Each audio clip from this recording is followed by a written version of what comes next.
yoqib qolganini bilmaydi. Voy siz haligi.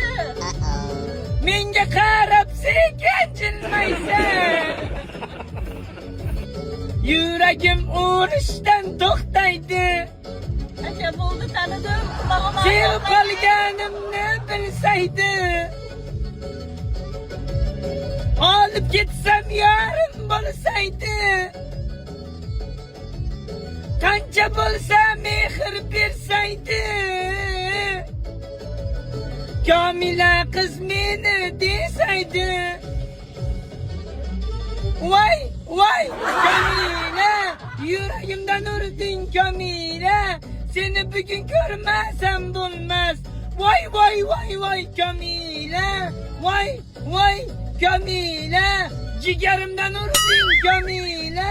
Seni bugun ko'rmasam bo'lmas. Voy Kamila. Tanib oldim. Ayttirmaysan. Savolda aka. Hop.